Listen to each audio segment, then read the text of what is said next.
Selamat malam semua. Selamat malam, Prof. Selamat Irfan. malam, Kak. Selamat malam, Prof. Selamat Siap malam, semua ya. Prof. Malam, Prof. Oke, kita jumpa lagi ya. Cepat sekali waktu sudah pertemuan dua atau baru pertemuan dua atau menginjak pertemuan dua. Eh, Masih 2 menit lagi kita tunggu supaya pas waktunya dan lebih banyak.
Oke, kita mulai. Bismillahirrahmanirrahim. Assalamualaikum warahmatullahi wabarakatuh.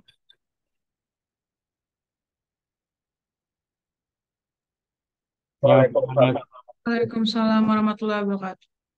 Selamat malam, salam sejahtera untuk kita semua. Selamat Kita malam, Prof. malam ya. Kita melangkah ke pertemuan dua seperti yang tadi saya sampaikan. Sesuai SAP, hari ini saya paparkan tentang lingkungan administrasi publik, bukan lingkungan administrasi pajak ya. Ini sudah otomatis yang dihadapi saya dari pajak dan PDRD, maka asumsinya Anda masuk di administrasi publik sebagai bagian dalam implementasi kebijakan perpajakan di area publik. Nah, kupasan setelah bicara minggu lalu konsep dasar ilmu administrasi atau terminologi administrasi, dilanjutkan bicara lingkungan. Kebayang kalau dengar kata lingkungan, khususnya administrasi publik, mungkin ada yang membayangkan peta Indonesia, pulau-pulau, terus ada sekitarnya. Atau jangan-jangan ada yang membayangkan kantor Direktorat Jenderal Pajak dan sekitarnya. Atau kantor Presiden Jokowi, Istana Merdeka, dan sekitarnya. Juga mungkin gedung DPR ya. Atau bayangin organisasi pemerintah manapun, terus apa hubungannya dengan bagian mana saja begitu. Ya. Nggak keliru tuh kalau bayangin seperti yang saya sampaikan. Jadi ya kita bicara lingkungan organisasi, karena administrasi itu ada dalam organisasi sesuai konsep minggu lalu. Administrasi adalah the overall of management of the organization. Jadi bahas lingkungan administrasi sama dengan bahas organisasi, lingkungan organisasi gitu. Ya, apa bayanginnya fisik, bayangin non fisik ya, kalau kebayang sejumlah organisasi publik yang kepikir Anda mungkin para pejabatnya sedang bekerja bareng, bisa jadi kantornya, ya kan? Lalu apa saja yang mempengaruhi, apa saja yang terkait, kait mengkait gitu, ya. Kira-kira yang dibahas saya seperti itu, mungkin refresh buat Anda yang menggeluti sudah di dunia lapangan, di empirik, menggeluti sehari-hari kerjaan kantor, tahu apa saja yang berpengaruh, itulah kira-kira ya. Nah, ini harus dijadikan fondasi pemahaman bersama, belajar di via master gitu ya. Walaupun sudah tahu, terus dengerin lagi ya dari kami. Kebetulan saya yang nyampein ya, eh, disusun sub pertemuan dua ini tentang lingkungan administrasi publik. Saya mulai. Nah, saya dahului dengan ini sama tadi ya dengan organisasi, Mas, Mbak. Jadi membahas lingkungan organisasi sama dengan membahas lingkungan organisasi. Kajian ini penting ya, apalagi ketika pernah mungkin yang sudah berkecimpung bahas strategi ya, ada analisis yang tradisional sudah lama SWOT. Nah, dipakai deh analisis lingkungan, Mas, Mbak. Strength, weakness, opportunity, and threat. Ya kan? Kekuatan, kelemahan, itu di dalam diri organisasi, opportunity and threat di luar organisasi, ya kan? Terus ada analisisnya, kemudian diambil strategi. Oke, jadi penting nih merumuskan strategi. Lalu yang terkait dengan Anda kuliah, biasanya mengkaji ilmiah dalam ilmu sosial, karena ilmu administrasi ada dalam ilmu sosial, menanyakan secara kritis, mengkaji sesuatu, lazim atau biasa dilakukan, itu nanya penyebab dengan kata mengapa atau apa faktor-faktor yang mempengaruhi. Ya, mengapa pajak penerimaannya turun? Mengapa diambil keputusan Dirjen Pajak sedemikian rupa? Mengapa kinerja organisasi turun? Jadi begitu. Kalau kritis, Anda pakai kata mengapa. Ya, biasanya yang sering muncul apa? Datar, bagaimana ya? Kalau bagaimana ya Anda deskripsiin. Tapi kalau mengapa, apa faktor yang mempengaruhi itu analisis kritis. Gitu ya. Nah, kalau nanya faktor atau mengapa penyebab itu ngelain mengkaji lingkungan ya. Karena eh, apa yang terkait itu lingkungan kan, nanti coba lihat definisi lingkungan. Nah, ini berkembang ya seiring pengembangan ilmu administrasi dan organisasi. Ya, analisis lingkungan itu men- me- apa, mengalami pendalaman. Makin kompleks karena peradaban umat manusia berkembang, ya. Teknologi canggih, makin kompleks lingkungan itu, ya. Semula nggak terlihat berpengaruh jadi berpengaruh. Semula sedikit jadi banyak faktor, ya kan? Gitu loh, Mas. Jadi ini awalnya. Coba kita lihat definisinya, Mas. Tuh, lingkungan organisasi as all elemen ya that exist outside and inside the boundary of the organization and have the potential to affect all or part of the organization. Tuh, ya yang mengaruhi Mas, berpotensi mempengaruhi. Aja sudah jadi lingkungan. Berarti yang berpotensi aja lingkungan, apalagi yang sudah memang berpengaruh, ya kan? Gitu. Oke, itu definisinya Mas, Mbak. Luas, luas banget berarti ya, kajian administrasi. Eh, Semakin banyak bacaan, semakin banyak bisa membaca lingkungan. Makin sensitif, makin eh, kuat. Makin kacamatanya lebar, makin kuat. Ini kayaknya ada yang bocor ya. Coba saya stop. Ada nggak yang bunyi-bunyi gitu ya? Atau eh, atau bentur suara saya kali ya? Ada mute semua kok. Oh, ada nih Amelia Salsa. Bisa di mute ya, Amel. Tapi videonya nggak ada. Apa belum masuk? Oh, hilang. Oke. Izin Pak, mikrofonnya Amel error Pak, izin. Oh iya benar. Oke. Baik. Siap, Saya kembali lagi karena tadi bicara terganggu sedikit gitu. Oke. siap Pak.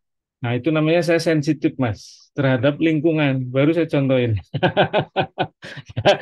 Itu telinga saya agak sensitif berarti. Nah, tergantung kan ya. Ada yang ah, sebetulnya tahu tapi cuek ada gitu. Ada gitu model. Jadi mengelola organisasi pun amat tergantung dari sensitivitas pengelola keterkaitannya dengan lingkungan ya. Kalau mau cuek juga bisa begitu kan. Gitu. Sebenarnya tahu, tapi ada yang nggak bisa cuek, ada yang bisa namanya ya frontal eh, langsung bereaksi. Nah, ada ya, ada yang langsung bereaksi atau begitu. Reaktif, reaktif terhadap lingkungan ya. Nanti bisa teridentifikasi dalam perilaku menghadapi lingkungan. Oke, ini baru definisi ya. Saya kembali lagi. Jadi luas sekali lagi. Lanjut. Nah, kan klasifikasinya terlihat dari definisi ada yang internal sama eksternal. Eksternal itu direct dan indirect. Kalau internal umumnya direct, ya, direct. Jadi nggak dibagi. Nah, ini ya ini bisa dirinci sama Anda, bisa ngasih apa contoh ya, contoh yang tergantung dari lingkup unit organisasi yang Anda angkat ya, gitu loh. Yang pasti definisi secara singkat di dalam teori organisasi, teori administrasi ada internal, eksternal, ya, direct dan indirect. Indirect biasanya disebut general environment, ya, general environment. Kalau direct task environment, ini ada kurungnya, harusnya dikurungin.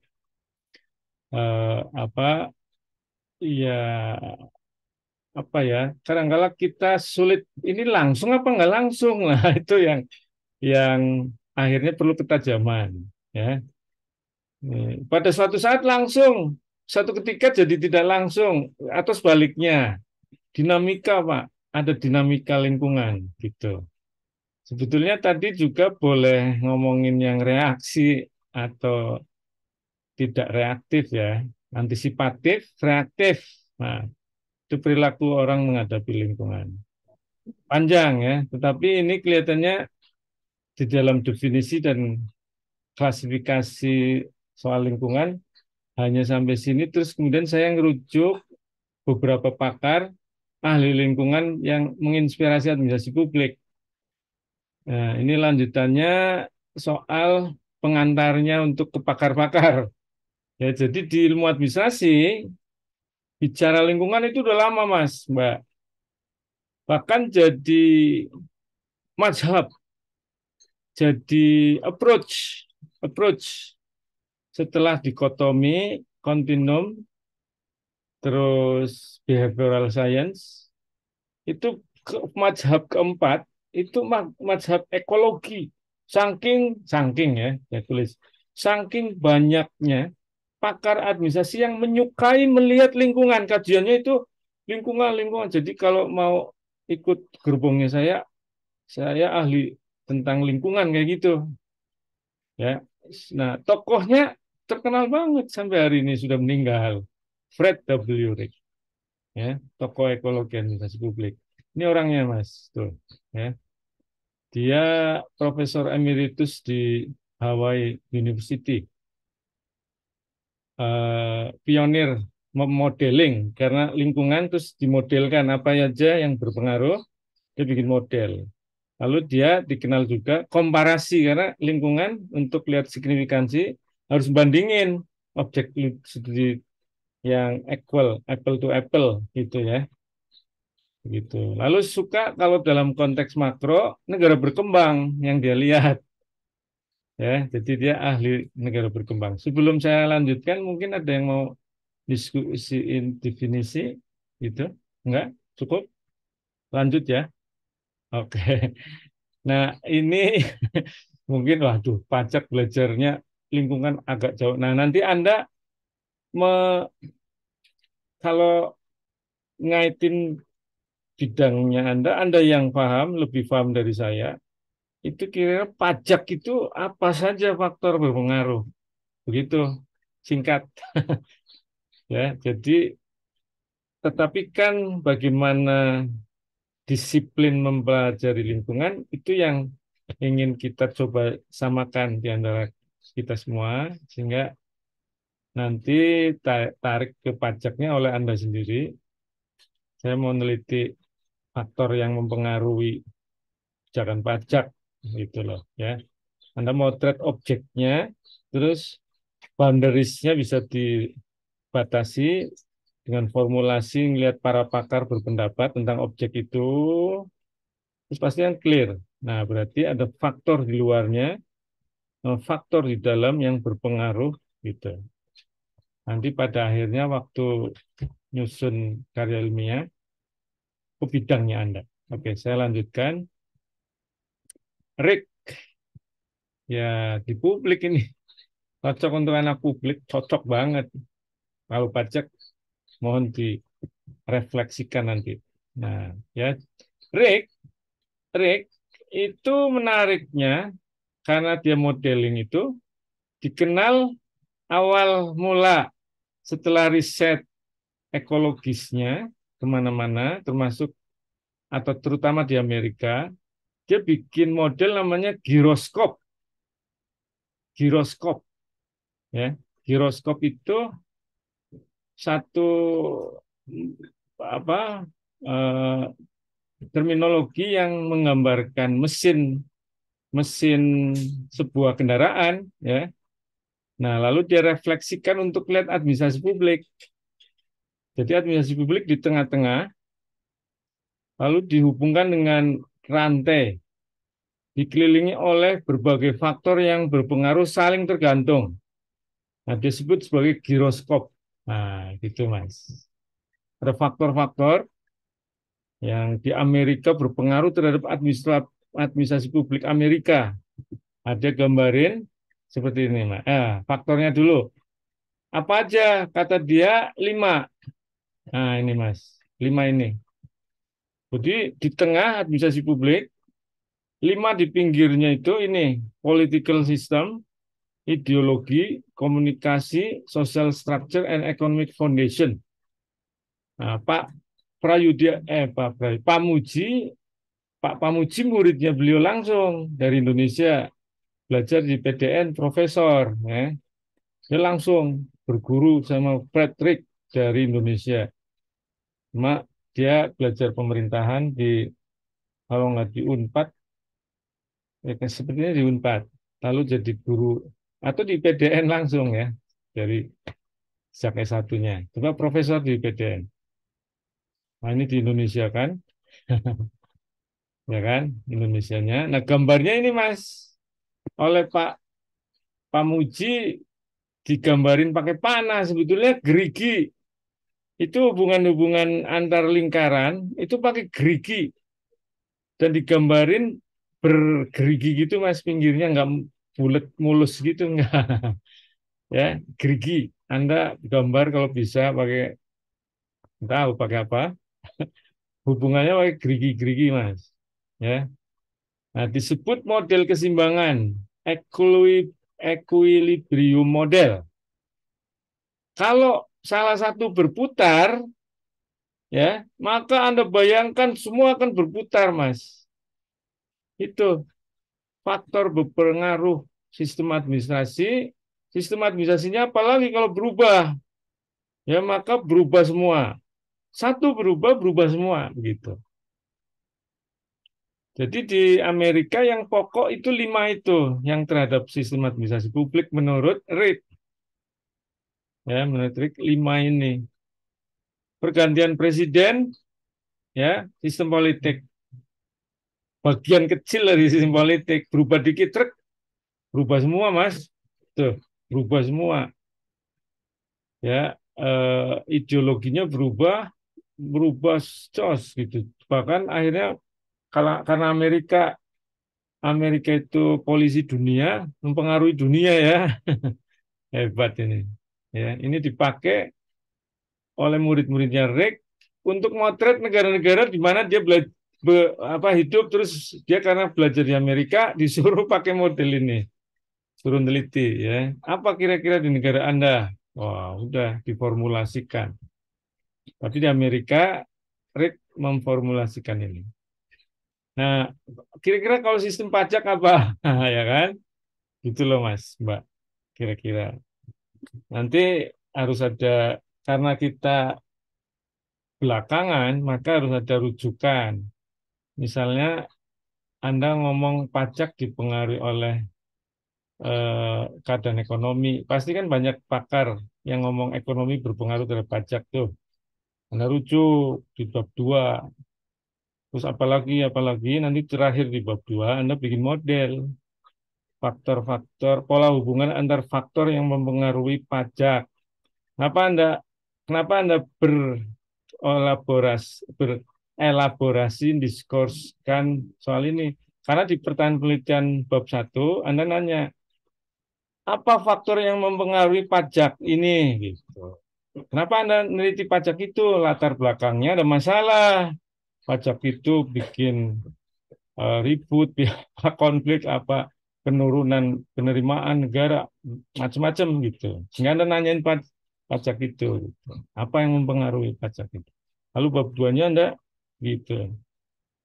Eh, saya lihat sih ini klasternya Prof. Haula yang melakukan ini, tapi belum banyak ya, sekali lagi.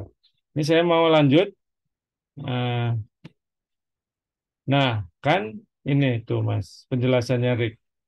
Dipengaruhi lingkungan, ya. Lingkungan juga mempengaruhi, hubungannya nggak satu arah, ya, bukan unidirectional, bukan one direction ya. Grup musik, bukan unidirectional, tapi resiprokal atau bahkan transaksional, Mas. Antara lingkungan dan administrasi itu bisa transaksional gitu, ya. Supaya bisa mempengaruhi lingkungan, maka perlu kebijakan, perencanaan, program proyek perubahan. Jadi, bagaimana Anda sebagai decision maker di bidang pajak mempengaruhi lingkungan, itu harus ada perencanaan policy pajak, program proyek, mau mengintensifkan pajak, apa aja direncanakan gitu. Jadi bisa masyarakat paham tentang pajak, terus dipengaruhi gitu, ya. Nah, kalau di bidang pajak, nah kalau bidang lain bisa lebih luas lagi. Model giroskop equilibrium ternyata tidak cukup mampu menjawab fenomena empirik antar negara. Ini persoalannya kan model Amerika ini kok bisa, ya tentu nggak bisa langsung dipakai plug ya kan gitu ya. Ada yang dipakai sama muridnya Rick, terus Pak Prof ini saya keliru nih kayaknya kayak gitu loh. Karena ternyata nggak cocok kayak gitu-gitu cerita ya. Nah, tidak bisa membaca sepenuhnya di berbagai negara yang punya khas masing-masing, Mas. Akhirnya Rick berpikir ya, membangun model model yang membedakan antara negara agraris dan industri. Nah, kedua, saya mau jelaskan itu, mungkin mau diskusi dulu. Ada nggak yang mau didiskusikan? Enggak. Kalau nggak ada, saya lanjut. Dari equilibrium, dia bikin model agraria industri. Gitu. Karena ternyata nggak bisa pukul rata negara-negara, apalagi ini contohnya adalah Amerika, equilibrium itu. Ya. Oke, kalau tidak ada, ke sini lagi. Dia bikin model agraria industria.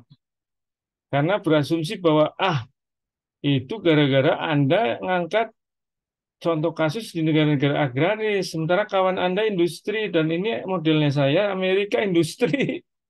Itu oke, dibikinin diskusi sama murid-muridnya, sama juga pakar sejawatnya di Amerika, ya, yang dikenal dengan kelompok ekologi, kelompok administratif group eh, untuk ekologi ada itu Mas, zaman itu.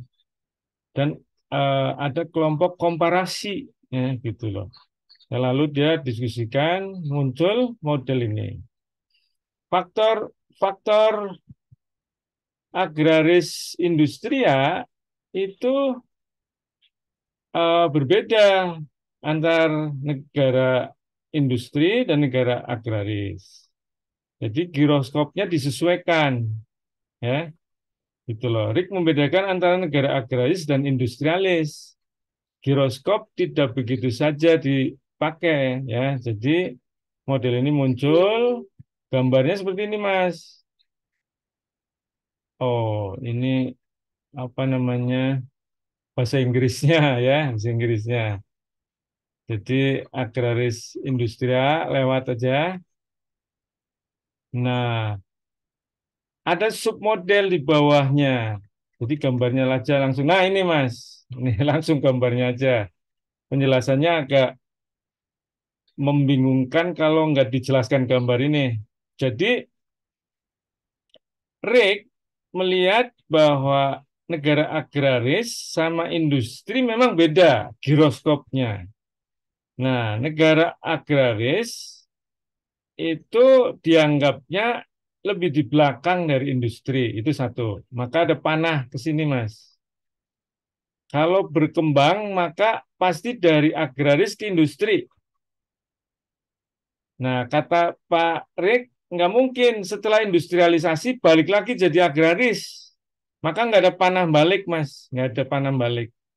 Ya, ini panah ini menunjukkan bahwa agraria itu lebih rendah daripada industria.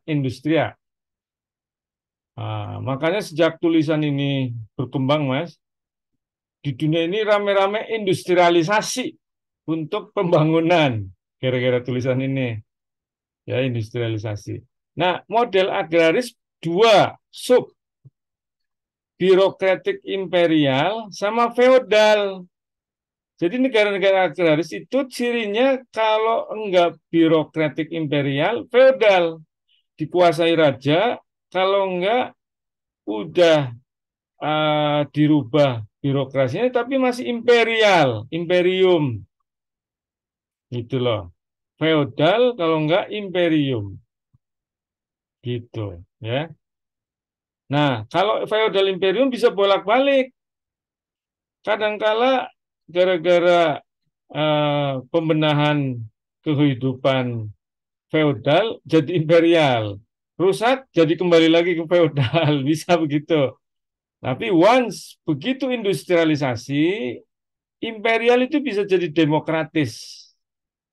Pak feodal pun bisa jadi demokratis. Atau ternyata terjebak totalitarian. Totalitarian. Jadi negara industri itu ada dua, demokratis kalau enggak totaliter. Ada yang komunis, totaliter, ada yang demokratis, liberal. Itu negara industri, Mas. Nah, eh, yang negara agraris bisa dua ini dan bisa bolak-balik begini, silang maksudnya. Tapi nggak kembali lagi ya, nggak ada yang bisa kembali ke agraris kembali. Begitu industrialisasi. Nah, lingkungannya berbeda itu antara imperial, feodal, demokratis, totalitarian. Gitu, ya. Itu model agraria industrial. Gitu. Lanjut. Nah, pergeseran linear. Ini masih linear dengan modernisasi, ya, multidimensi, dibangun dengan proses pembangunan, ya, intended change, directed change, harus di plan change kan, harus direncanakan gitu. Untuk merubah industrialisasi itu harus ada perencanaan, gitu ya, gitu. Linear. Perubahannya diasumsikan linear, ya. Nah, faktanya bisa kuanti-kuali, ya. Ya, kalau modern maka keindustrialisasi itu dianggap bisa menaklukkan lingkungan, ya, harus bisa mempengaruhi lingkungan. Asumsinya Rick, ya. Lingkungan pun ternyata berpengaruh, ya. Dan ternyata juga ada negara yang tidak industri, tidak agraris. Nggak bisa dijawab model ini, Mas. Nah, sebelum saya lanjutkan, model industri agrari nggak bisa jawab negara yang sudah beranjak tapi belum industrialis banget. Sulit di area cirinya masih ada agraris, tapi sudah industrialisasi. Giroskopnya nggak kepotret dengan baik lagi. Wah, gimana nih? Pusing Patrick dan murid-muridnya. Gimana, Pak? Kita coba diskusikan.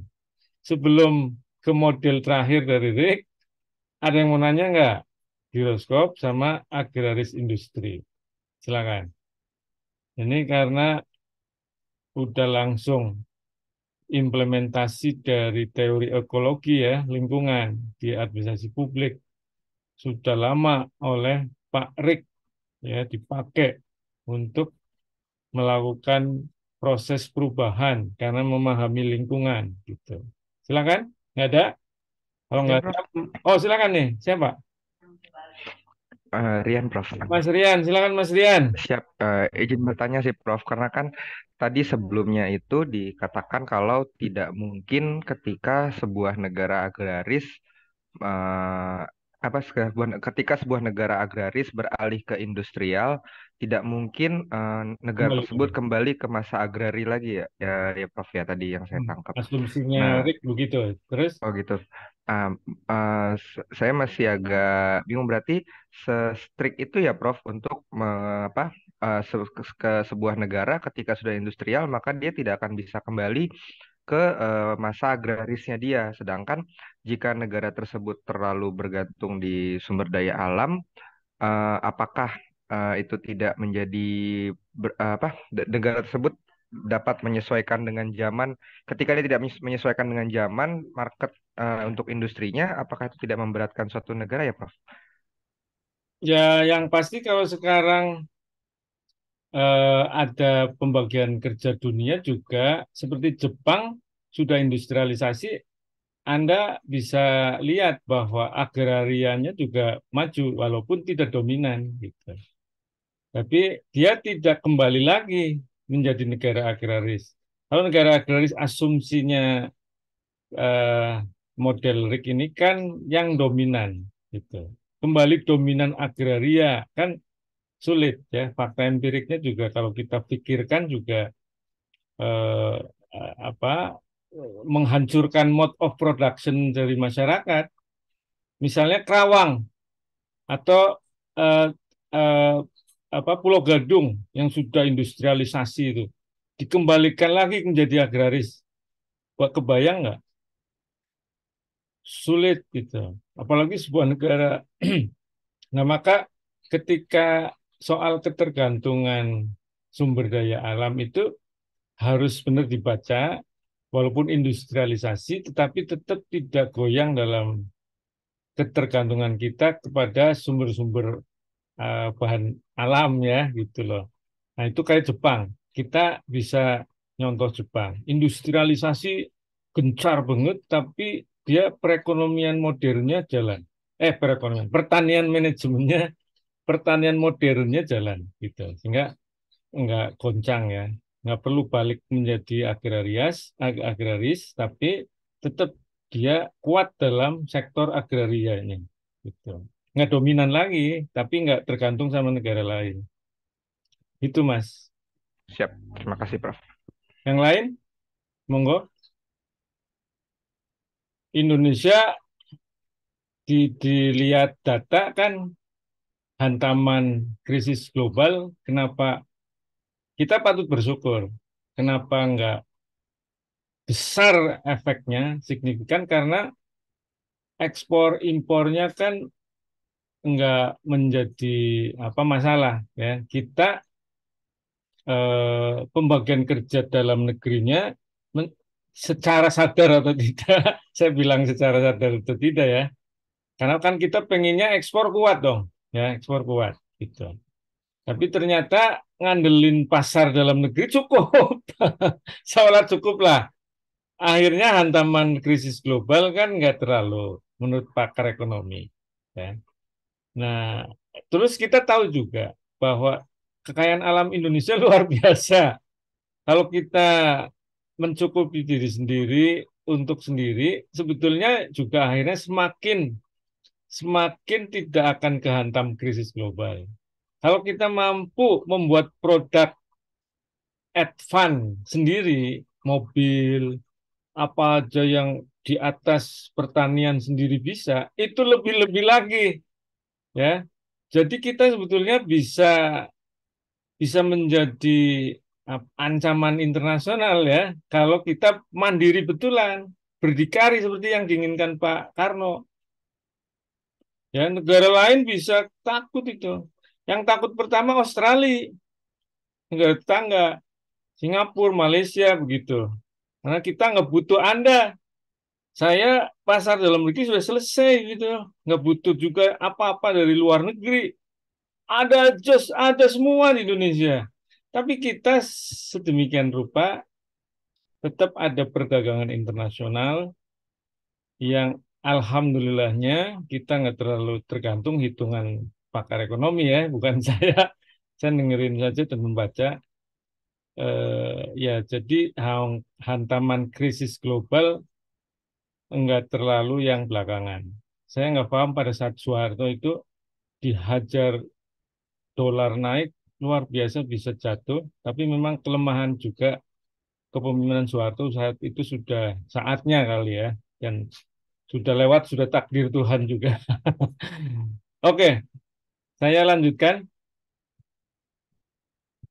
Nah, di negara yang tidak ekstrim agraria dan industri, model agraria industrinya RIK tidak mampu untuk jadikan acuan.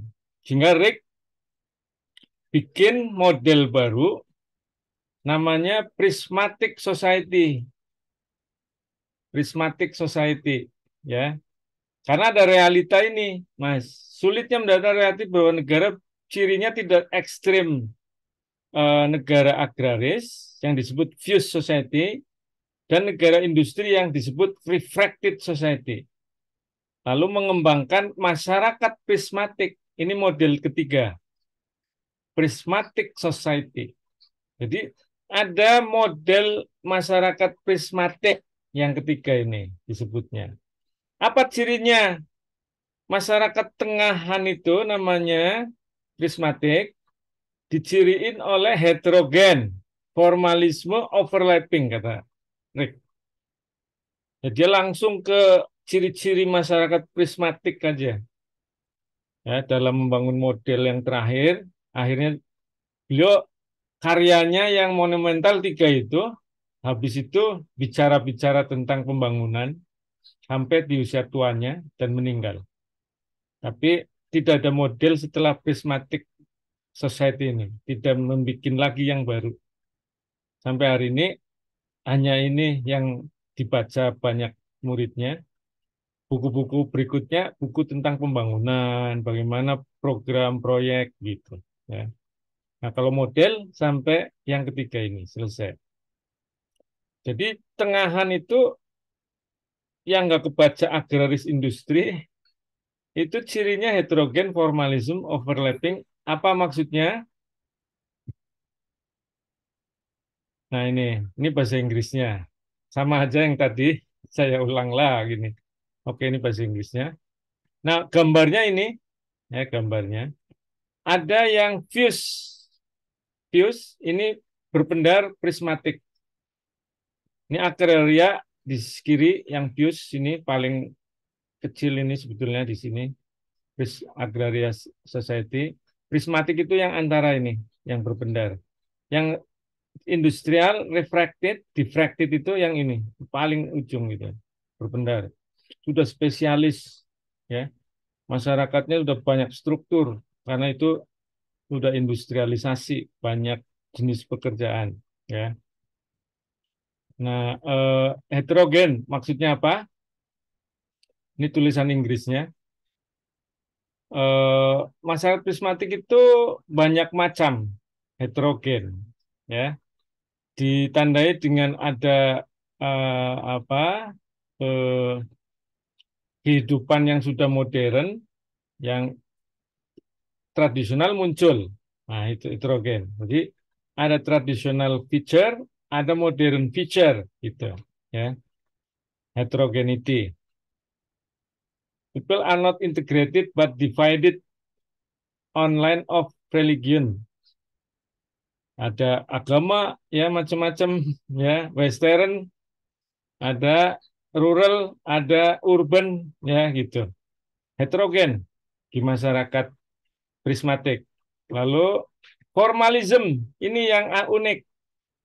Formalism, Mas. Pengaturan itu sering banyak dilanggar. Formalism itu different between prescribe and practice. Apa yang diinginkan dalam peraturan-peraturan dengan praktisnya. Suka ada pelanggaran, Mas. Itu formalism. Maka ya pengennya ada apa namanya wisdom gitulah ya, wisdom muncul. Walaupun wisdom nggak disalahkan ya dalam hal ini untuk ngakalin dalam tanda kutip peraturan-peraturan supaya bisa disesuaikan gitu ya, sehingga Rick membaca tingkat formalismenya tinggi di negara-negara yang prismatik gitu loh. Increase ya level of informalismnya. Lalu overlapping mirip dengan heterogen. Itu udah dipraktekkan mendua ya. Ada lembaga presiden modern tapi perilaku presidennya kayak raja. Ada kebupati, wali kota, pelayanan publik, kebijakan publik, dia harus bisa ini, tetapi isinya kayak kehidupan di masa tradisional ketika kerajaan, ya, KKN dan sebagainya. Ya, itu udah praktek yang tumpang tindihnya, nggak sekedar heterogen, tapi dipraktekkan berbarengan gitu. Bisa dibilang kalau dalam istilah Islam munafik, ya, ngomong begini tapi prakteknya begini dibarengin gitu, ya gitu. Ini kan discuss di communicational and symbolic developing word, ya kan gitu. Coexistency of modern and traditional structure. Ya, ada kedokteran ya kalau dunia kesehatan kedokteran modern berdampingan ya. Bukan sekedar ya pakai ini saja, orang lain pakai ini enggak, tapi seorang pakai dua-duanya. Ya, gitu loh. Ya wajar sih yang bermanfaat semua ya. Nah, ini dianggap sama Rick unik karena dia ada di negara yang diffracted ya, Kedudukan modern modern gitu, nggak mengalami seperti di negara kita yang juga termasuk dalam prismatic society, sehingga masih digaungkan pada saat itu ngomong modernisasi ya saat itu. Tulisan Rick zaman itu mengemuka untuk soal modernisasi, Mas, ya gitu. Sekarang teori modernisasi kan ditinggal ya. Nah, ini hanya eh, sisa-sisa pelajaran tentang ekologi administrasi publik perlu saya sampaikan ke Anda sebagai state of the art ya. Karena pernah dikaji lama, terus akhirnya kan yang sekarang ya, cara motret ekologi secara berbeda dari para pakar ya. Tapi Rick pernah menyampaikan sehingga menjadi sebuah model dan berpengaruh ya, berpengaruh. Bahkan menurut saya sih sekarang masih masih manjur ya dalam hal tertentu, eh, apa formulanya Rick, seperti eh, perlunya rasionalitas ya dalam kebijakan publik, tidak apa mengandalkan klinik ya kan gitu loh. Kan kan kita apa masih berkembang faktanya. Waktu Gunung Merapi meletus, keputusan pemerintah kan atau kebijakan pemerintah jelas banget. Turunin masyarakat yang ada di gunung. Masyarakatnya nggak mau nunggu Mbah Marijan turun, Pak. Nggak bisa apa-apa. Mati semua. Ya. Nah itu perlu penyadaran dengan modernitas gitu loh. Ternyata masih manjur. Ya, masih manjur untuk beberapa kalangan. Kalau soal-soal seperti ini, apa mencerahkan gitulah kira-kira Rick gitu. Dan masih sekarang di dunia posmo malah sama-sama kuat ya, sama-sama kuat. Postmodern sekarang, ya, posmo. Pikiran Rick bukan satu-satunya yang benar gitu sekarang. Ya, kan Rick waktu modernisasi belum ada posmo. Sekarang posmo Mas, nggak boleh ngomong yang ngikutin Mbak Marijan salah, nggak boleh. Yang nyala-nyalain bisa salah. Pada saat itu masih, tapi buat orang tertentu, ya buat saya juga secara pribadi, ini sayang ya kalau teknologi canggih udah jelas, udah geruduk kan mengancam nyawa ya. Ini nunggu Mbak Marijan. Dan masih akan ada, Mas. Jangan dikira ini. Kan penggantinya Mbak Marijan ada ya. Ini eh, yes, tapi memang dunia posmo sudah ngomong nggak boleh saling nyalahin. Oke lah, sudah berubah. Ini pendapat yang cukup sudah dapat kritik juga. Ya, modernisasi kan sudah dapat kritik ya. Tetapi pernah sebagai sebuah pemikiran pernah berkembang. Oke. Ini akan saya lanjutkan ke apa namanya model yang lain. Tapi dengan kalimat pengantar ini kan linear juga sudah ditinggalin, sekarang multidimensi ya, dikembangkan berbagai pakar dengan model non linear sekarang ya kan gitu. Jadi udah ditinggalin tuh. Nah muncul saya rujuk misalnya yang ditulis Pak Bintoro, 5 aspek, mirip-mirip giroskop lagi, tapi dengan asumsi yang eh, apa perkembangan kemajuan masyarakatnya non linear gitu sekarang ya. Ini akan masuk ke Pak Bintoro. Mungkin ada yang mau diskusikan. Rick, silakan. Sebelum ke Bintoro, monggo. Rick sudah lewat 3 model, pernah mengemuka dan sudah dikritik teori modernisasi. Sekarang sudah era posmo, posmo Mas. Ya, buat orang tertentu seperti saya barangkali termasuk masih sisa-sisa, ada sisa yang terpengaruh banyak pemikiran modern, ya beberapa. Pemikiran modern itu me- mengharapkan yang namanya klinik, tahayul, terus ya gaib gitu, gaib yang nggak ada dasar gitu, itu di apa? Dieliminir malah, ya dicerahkan, ya dicerahkan itu pemikiran modern itu. Eh, Sangkin kuatnya di Eropa sana menyerang agama-agama memang itu yang kemudian jadi persoalan ya di negara berkembang karena ada agama Samawi kalau di kita ya kan sampai keserang sama mereka juga ya karena kan modernisasi pemikiran Barat itu nggak percaya Tuhan ya kan nggak percaya Tuhan apa apa namanya ateisme ya ateisme jadi apa pembebasan terhadap itu. Nah, berkembanglah ya kan di kalangan agama juga sejalan dalam hal tertentu untuk soal tahayulnya. Begitu semua menuju puncaknya muncul pemikiran posmo, nggak boleh saling nyalahin sudah. Wassalam selesai ya. Posmo, postmodern. Ya semua boleh berkembang masing-masing. Nah, udah itu. Posmo. Kalau nyala-nyalain, yang nyala-nyalain salah ya kan. Setelah posmo kuat begitu Mas, muncul post-truth.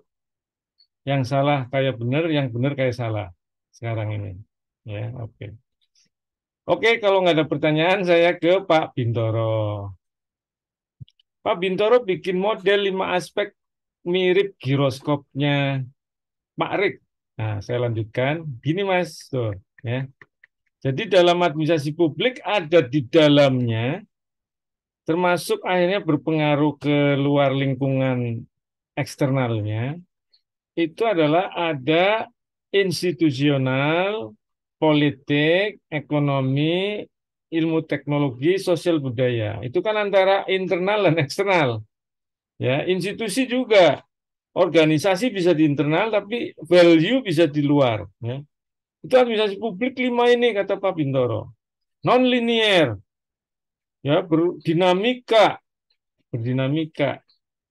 suatu saat berubah mempengaruhi yang lain ya gitu Demotret Indonesia terutama dalam pembangunan ada aspek sosial budaya ilmu teknologi institusi ekonomi dan politik gitu Pak Bintoro ya ini gambar-gambar yang sederhana lanjut supaya bisa ada pakar lain. Nah, saya rujuk Safrits dalam bukunya Introduction for Public Administration atau Introducing Public Administration kayaknya.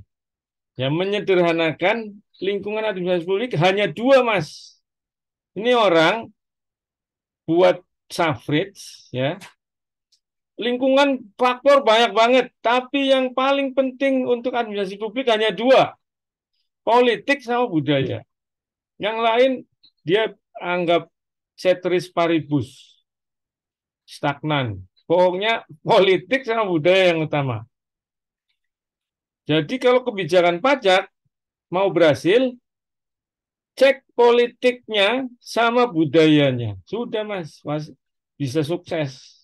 Ngecek politik, lingkungan politik di sekitar kebijakan pajak sama kultur masyarakat yang terkait pajak. Kulturnya apa? Udah itu Mas. Kultur Direktorat Jenderal Pajak, kultur birokrasi lebih luas, kultur masyarakat. Politik bangsa Indonesia, politik di Kementerian Keuangan, politik pemerintah kita terhadap pajak. Itu. Ya, jadi 2 kata Safrit. Gambarnya tidak saya berikan. Kalau politik itu dibagi 2. Power eksternal perspektif itu pluralism, group theory, ya. Ada satu lagi power internal perspektif itu politik internal, organizational goal sama internal power relation. Jadi 2, ya, gitu. Ini politik dua, sekali lagi, kan politik dan budaya. Politik dia gambarin dua, power eksternal sama power internal. Power eksternal dibagi dua, pluralism sama group teori. Jadi politik di tingkat administrasi publik yang berpengaruh di luar, itu ada model pluralism. Pluralism itu pecah separation of power, power shift among competitive group, cultural dimension. Jadi pluralism itu nganggap bahwa semua kelompok yang mempengaruhi administrasi publik tidak ada yang dominan, tidak ada. Dia berkompetisi. Jadi jangan heran kalau kebijakan pajak semua yang berpotensi mempengaruhi Dirjen Pajak sama Kementerian Keuangan itu sama-sama nggak ada yang dominan. Itu menurut pluralism. Suatu ketika dia akan terus berkompetisi mempengaruhi Kementerian Keuangan dan Dirjen Pajak.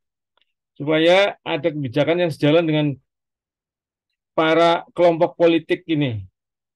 Itu pandangan pluralism. Tapi pandangan grup teori enggak, ada yang dominan, yang mempengaruhi Dirjen Pajak sama Kementerian Keuangan. Itu di luar. Grup teori siapa kelompok paling dominan yang mempengaruhi Dirjen Pajak? Anda orang pajak yang tahu. Kalau saya disuruh ngendon setengah tahun atau 2 bulan deh, paling cepat kayaknya 2 bulan. Kalau bergaul, saya tahu. Saya akan tahu siapa kelompok yang mempengaruhi Dirjen Pajak, Kementerian Keuangan. Nah, itu orang grup teori pasti nganggap ada yang dominan. Tapi pluralisme enggak. Dia akan petakan kelompok-kelompok. Nah, ini semua berlomba mempengaruhi. Nah, itu eksternal perspektif. Yang internal itu ada dua saja. Tujuan organisasi sama internal power relationship. Jadi Pak Jokowi di dalam kabinetnya itu ada power relationship. Kalau dipandang dari luar, yang menguasai kabinet kita sekarang Pak Luhut. Jadi yang dekat Pak Luhut, dia akan bisa mempengaruhi Pak Jokowi. Kalau enggak, Bu Mega. Bu Mega masuk dalam eksternal perspektif. Ini internal. Kalau internal Pak Luhut. Kemungkinan juga istri Pak Jokowi. Mungkin. Ya, gitu. Dari kabinet siapa tuh? Nah, paling menonjol Pak Luhut. Nah, itu internal power relationship. Organisasi itu sebetulnya diutamakan semua acuannya goal. Kalau goalnya jelas, kita akan bekerja atas dasar goal. Ini ada sebagian yang yakin kalau goal itu bisa dibuat sedemikian rupa, jadi organisasi itu bekerja atas sistem. Jadi ternyata kalau ngomongin power internal yang lebih banyak suka dibicarakan internal power relationship. Ya karena hubungan-hubungan itu terus kemudian bisa ada kalanya klop begitu pas ya menjalankan organisasi dari sebuah hubungan power yang sedemikian rupa ya gitu. Dulu zaman Pak Jokowi yang pertama dengan Pak JK itu dibuat sedemikian rupa karena belajar dari zaman Pak SBY ya kan.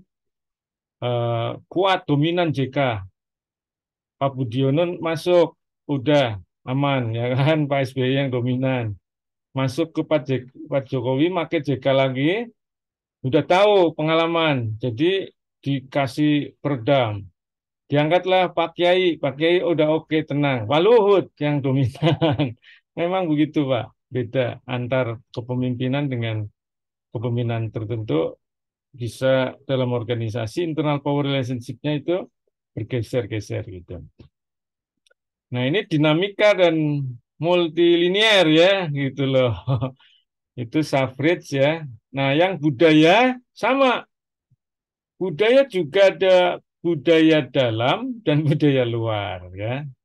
Culture of public administration itu outside culture sama inside. Outside itu masyarakat. Jogja ya budaya Jogja mempengaruhi. Banten ada apa Jawara ya kan gitu. Dan Indonesia dulu zaman Soeharto Jawa ya kan, Jawa mendominasi, sekarang geser ya. Indonesia itu udah pluralism ya, secara nasionalnya. Kalau zaman Pak Harto itu kuat banget Jawa. Tapi dari kepemimpinan selalu Jawa. Nah, ya Jawa jadi dominan gitu. Outside culture public administration Indonesia itu Jawa ya, analisis para pengamat asing gitu.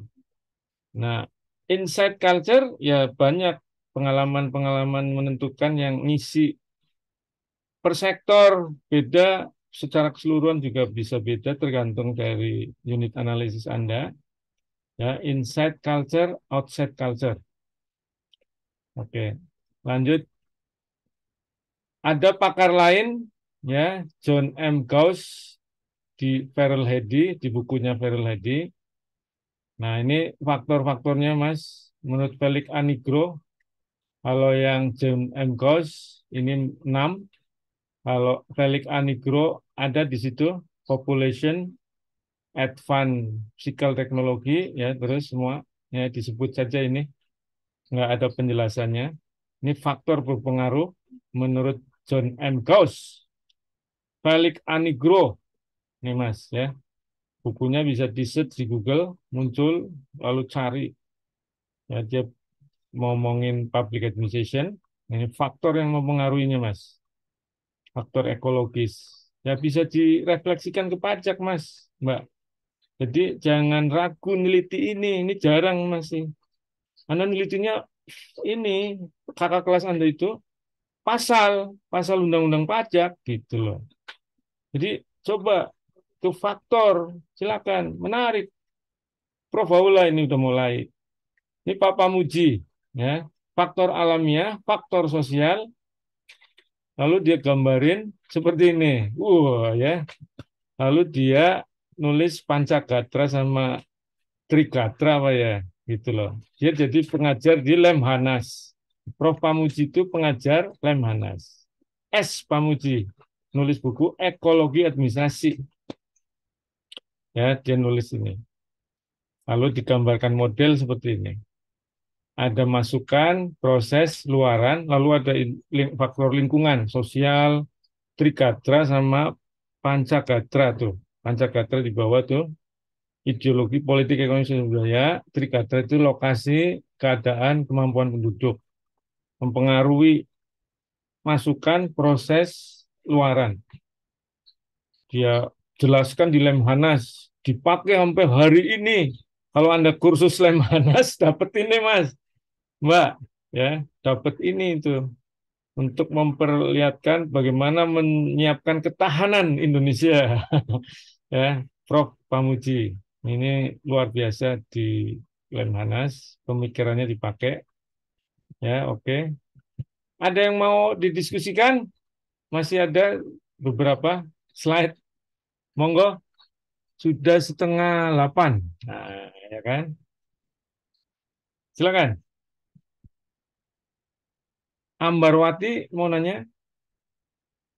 Ini kalau di komputer saya, dia di atas kiri pojok, jadi terlihat. Silakan, Mbak. Pak, cukup Pak. Oh, cukup. Bu Sylvia, ini serius banget mantengin laptop. Ada pertanyaan? Ngikut kuliah, Pak. Oke, Belum ada pertanyaan, Pak. belum. Jelas berarti ya. Insya Ah, Allah. insya Allah. Linda Kusuma, Iya, Pak. Belum ada, Pak. Nanti kalau belum. ada pertanyaan saya tanya. Ini yang cukup serius juga Pak Miftahudin. Silakan Pak, jangan ragu Pak. Ya, Prof, izin. Saya Hmm, sih sedang berpikir Gimana? sederhana ya, Prof. Ya, Maksudnya gimana? dari berbagai model ini kan tadi bicaranya besar ya terkait negara Ya, dan ya. lain-lain. Betul, betul. Gimana kita bisa tarik benang merah dari berbagai teori dan gambar-gambar ini yang dijelaskan oleh para pakar untuk masuk disederhanakan ke organisasi di lingkungan kita, misalnya di kantor kita, Iya, iya. atau seperti apa itu, Prof? Supaya pemilihannya mungkin kalau suatu waktu kita mau misalnya tesisnya tentang lingkungan kita sendiri atau kantor kita sendiri, itu kita lebih mudah dalam pengaplikasiannya, Prof. Ya, ya. Ya, kalau yang mikro, saya saranin baca buku teori organisasi. Nanti contoh di buku-buku itu yang saya ikuti sejak lama, sampai akhirnya sudah saya cukupkan lah. Karena saya simpulkan itu mirip atau bahkan dengan jelas yang diangkat itu perusahaan. Gitu. Kalau buku teori organisasi itu perusahaan, maka eh, pesaing, pemasok, kelompok tenaga kerja, lalu eh, konsumen, lalu apalagi kelompok think tank, apa eh, konsultan marketing gitu. Nah, sekarang begitu Anda tarik ke pajak, ya Anda pasti bisa refleksikan dari buku-buku mikro itu. Kalau pajak mungkin sesama sektor itu jadi penentu juga. Orang bayar pajak itu dipengaruhi perilaku pemberian layanan publik. Padahal pemberian layanan publik itu sektor lain, ya. Nah, lalu perekonomian. Nah, itu juga organisasi perusahaan suka dan perekonomian juga jadi pengaruh. Supplier gitu. Nah, Dirjen Pajak kalau ngomong supplier apakah mempengaruhi enggak ya? Nah, Anda pikirkan tuh dikasih argumen dalam bab 2 itu. Kalau mau nanti jadi model, ya. Direfleksikan apakah ini cocok dari teori organisasi mikro ke sini. Syukur-syukur ada buku tentang kupasan lembaga Direktorat Jenderal Pajak. Anda baca tuh buku itu. Jurnal yang pernah neliti, Anda baca. Pasti muncul apa saja yang menjadi pertimbangan dalam kebijakan pajak di buku-buku yang mengupas itu langsung. Gitu. Kalau tidak ada, ya buku teori organisasi. Mungkin contoh kasusnya mikro Anda refleksikan, tapi banyak kan memang contoh perusahaan. Saya lihat teori organisasi. Nah, masalah Pak, enggak, karena Anda harus melakukan argumen di situ ya untuk menjadikan sebuah elemen faktor berpengaruh dari buku itu Anda refleksikan jika di lembaga pajak begini gitu. Atau lembaga apa aja yang Anda mau angkat tempat kita riset nanti silakan gitu loh ya. Bagus Pak, silakan berkontemplasi nanti baca bukunya jangan sampai lupa gitu. Oke, monggo siapa lagi? Prof, izin bertanya. Ya, ini ada suara Tadi bunyi lagi sebentar Mbak. Siapa ya suaranya? Oh, ini Mbak Linda. Oh, Mbak Linda mau ya, ngomong ya? iya Prof, Oke, silakan, izin silakan. bertanya. Sudah nggak ada, silakan. Oke, terima kasih. Tadi begitu ada beberapa pertanyaan, saya terpikir ya Prof, dari beberapa teori terkait eh, lingkungan administrasi ini, semisal nanti bisa nggak ya, misalnya saya tertarik untuk eh, meneliti, membuat tesis tentang teori administrasi yang ada di instansi saya. Ternyata saya menemukan bahwa eh, ada beberapa teori yang mungkin saling melengkapi gitu, Prof. Itu kemungkinan bisa nggak ya, Prof ya? Misalnya nggak cuman menurut ini nih, tetapi ternyata dikombinasikan dengan misalnya punya Pak Bintoro dengan punya Syafritz, itu bisa nggak ya, Prof, menjadi sebuah teori baru yang kemudian bisa jadi nanti diimplementasikan di instansi saya, begitu Ya, bisa nggak ya, Prof? bukan bisa lagi, harus begitu kalau S2. S1 aja begitu, ya. Jadi nggak Hmm, ngelihat strata nggak. Anda riset ilmiah itu, saya juga heran kepada mahasiswa periset yang ngandelin satu pendapat. Beda ya, satu pendapat orang dengan satu teori. Teori bisa dikupas oleh banyak pendapat, banyak pakar.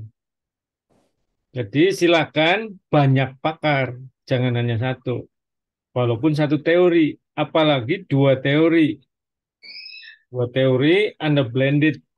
Nah, biasanya orang ngomong teori, nama pakarnya, teori Rick dengan teori Bintoro. Nah, itu yang harusnya dilakukan. Oke, jadi saya ikut aja. Pendapat yang Anda nanti pakai, mestinya nggak hanya satu teori, nggak hanya satu orang. Begitu, Mbak. Jadi di blended. Lalu blendednya itu ada diskurs ya yang cocok untuk riset saya itu dari pendapatnya Bintoro yang ini pendapatnya Mm-mm. Rick yang ini blend gitu. Nanti jadi teori Linda nanti kelak setelah selesai ya, setelah selesai. Iya, iya, Prof. Nah, itu cukup waktu di bab 2 olahan penulis gitu. Nah, nanti begitu selesai di jurnal orang asing biasa nyebut itu ya teori si penulisnya, teori Linda. Nah, udah muncul baru itu novelty baru. Harusnya itu memang gitu. Jadi saya nggak justru nggak ngomong bisa apa enggak, memang harus begitu. Jadi ini bagus nanti diperhatikan oleh kelas ini supaya nggak ngulang. Lah, saya baca di perpustakaan banyak yang cuma satu, Pak. Memang kan lolos juga karena kan bukan salah 100%, enggak. Yang cuma satu teori, satu orang, terus dia teliti gitu, enggak salah 100%, enggak. Lemah aja, lemah. Anda hanya konfirmasi aja gitu. Di tempat Anda beda dari yang dirujuk itu mungkin di Amerika gitu. Anda di situ. Mm. Berarti nggak salah ya. Cuma sifatnya konfirmasi doang dan nggak ada kebaharuan, nggak ada Mm-mm. kebaharuan. Itu lemah 2 kali itu, ya konfirmasi lalu nggak ada kebaharuan. Maka riset kan harus ada kebaharuan.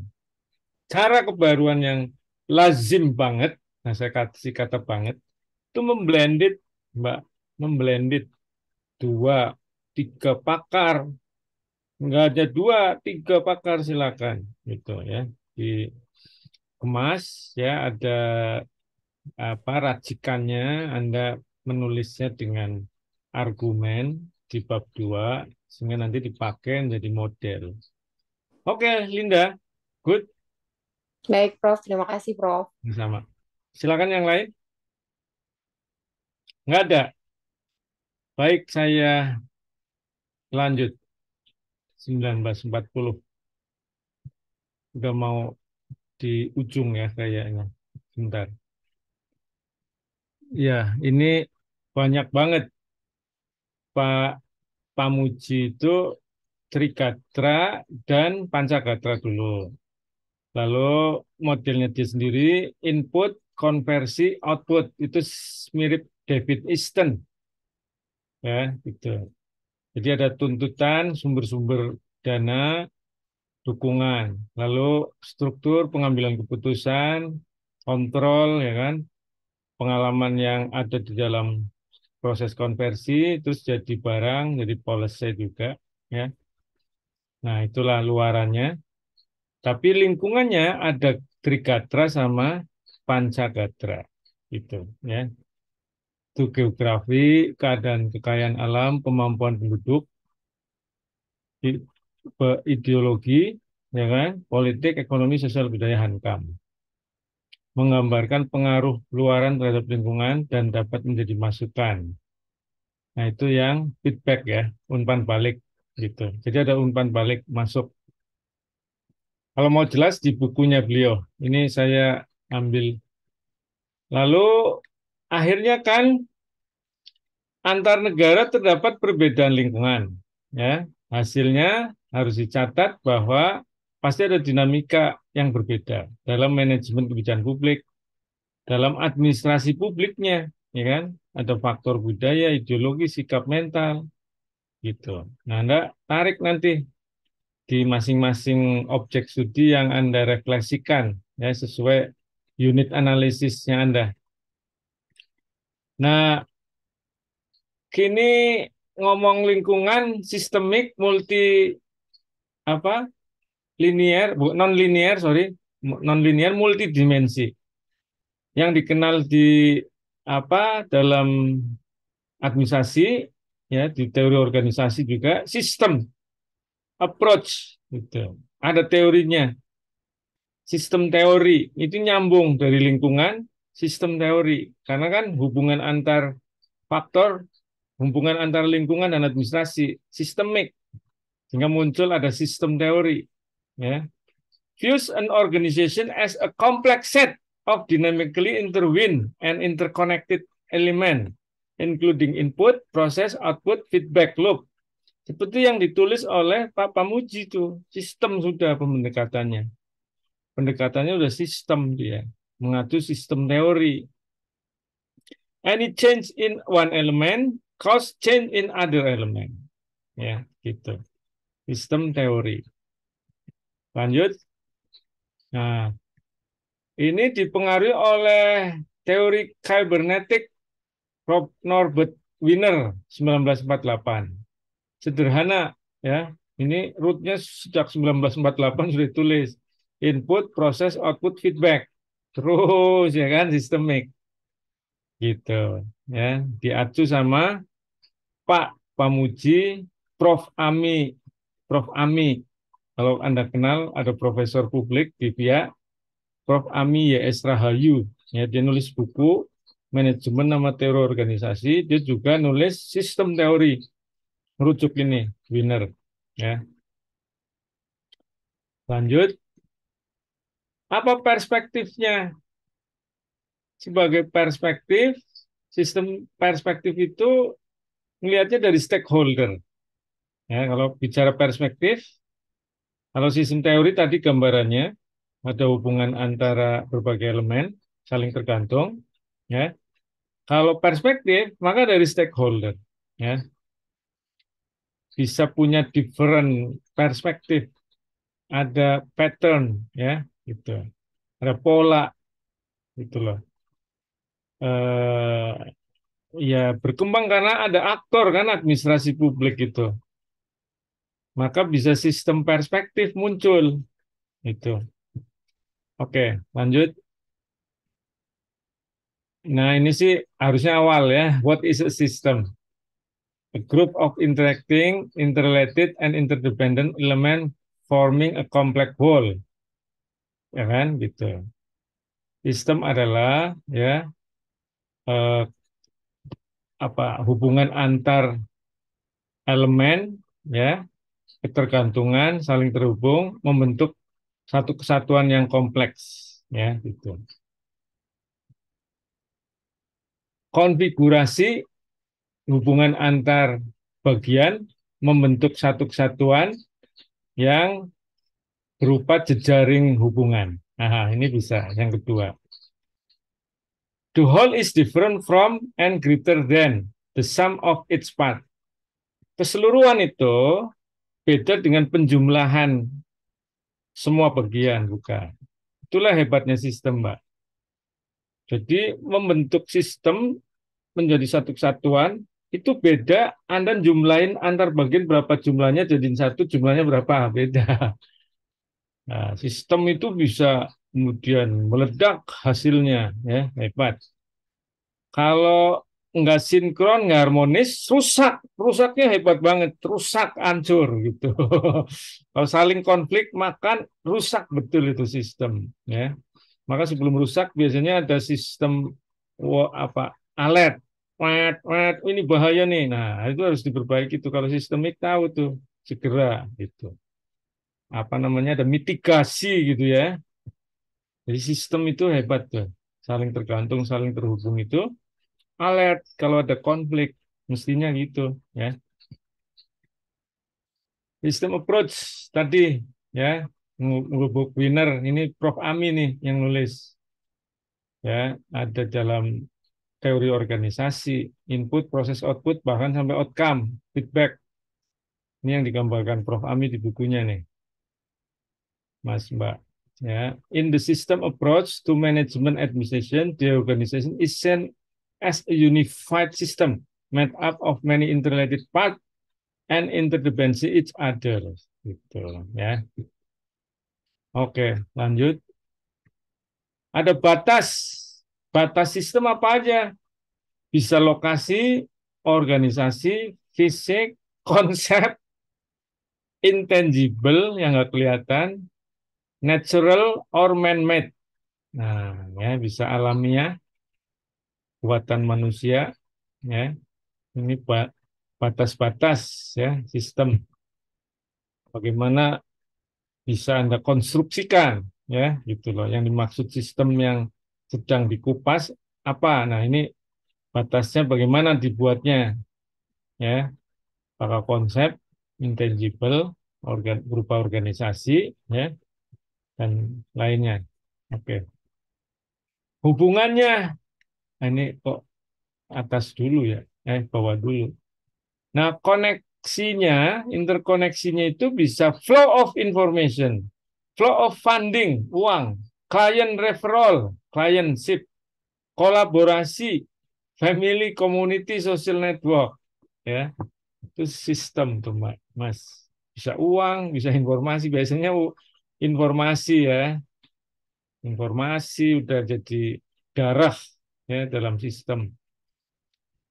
Client refer all, funding bisa jelas funding. Kalau mau terus funding, makanya ada transaksional atau resiprokal. Perubahan sistem, nah bisa berubah sistem itu berdinamis, positif, negatif, energi provide potential for system change, ya. Energi positif dan negatif itu secara potensial bisa merubah sistem, gitu loh, ya.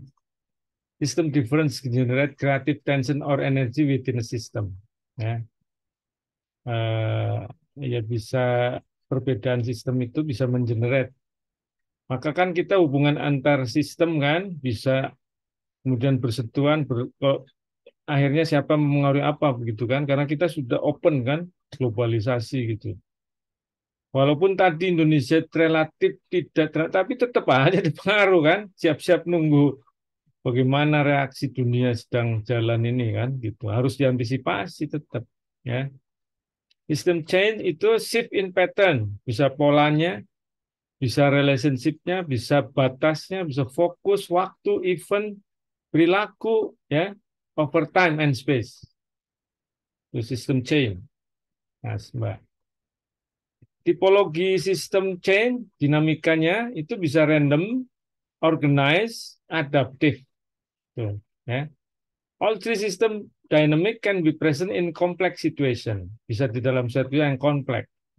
Bisa random, Mas. Acak, acak, ngacak. Betul itu, kita nggak bisa memprediksi bahkan. Sulit, harus ada pola pemantauan. Maka data, big data, sekarang butuhnya untuk ini, Mas. Memperlihatkan perubahan, sehingga kita bisa membaca pola dari big data. Ya, pentingnya big data itu membantu kita. Ada yang organize, ada yang adaptif juga, ya. Nah, ini juga saya kira ditulis Prof. Ami sama dengan yang di atas, rujuknya Duff, Richard L. Duff. Input, proses transformasi, output dirujuk Weiner, dari Weiner dirujuk juga oleh Pak Pamuji. Sistem terbuka, kita sudah terbuka, eksternal, lingkungan eksternal, internal, ya kan, mempengaruhi saling kontak. Ada outcome, output. Mulai dari input, ya kan, ini contoh di perusahaan, organisasi mikro, man, money, method, material, machine, ada input, ya. Lalu prosesnya, tergantung dari organisasi Anda, ada yang ngolah ide, ya, ada yang layanan, ada yang macam-macam deh, raw material jadi barang jadi, ya. Itu transformasi, lalu outputnya apa, ya kan, gitu. Bisa jadi kebijakan kalau dalam administrasi publik, ya, bisa produk layanan, ya, bisa kertas-kertas, macam-macam dan seterusnya. Outcome itu ketika sudah ada dampak yang terima, ya, gitu. Nah, sampai akhirnya feedback, masukan kembali, ya, karena kalau berjalan dibuatkan mekanisme feedback, Mbak, ya, jangan Jangan enggak nih, wah, publik biasanya lemah feedback. Bisa dalam, bisa feedbacknya nggak dibuat memang. Dibuat tapi di dalamnya nggak dibuat sensitif pada pengolahan. Harus ada ini sekarang era R&D gitu kan, Research and Development kan dari feedback diolah Mbak Mas. Eh, Terkenalnya lambannya publik itu gara-gara tidak mengolah feedback sebetulnya. Ya, gitu. Feedback itu di organisasi privat, pasar, swasta itu penting banget seperti apa darah kehidupan itu karena ada orang kritik atau nggak puas terhadap pelayanan itu sesuatu itu. Sekarang apalagi ada medsos untuk menilai rame-rame Google itu memberi penilaian, wah bisa. Nggak ada Twitter, wah ya kan? Gitu. Jadi Anda harus mengolah itu penutup. Sekarang jam berapa? Ntar. Oh, udah mau jam 8 bisa tinggal diskusi ya. Kalau ada diskusi monggo, kalau enggak ya sudah. Administrasi dan organisasi tidak lepas dari lingkungan. Jadi sekarang tadi sudah berulang saya ngomong pandangan posmo, tak ada yang dominan, semua menentukan. Pandangan modern sebelumnya terdapat elemen yang dominan ya gitu.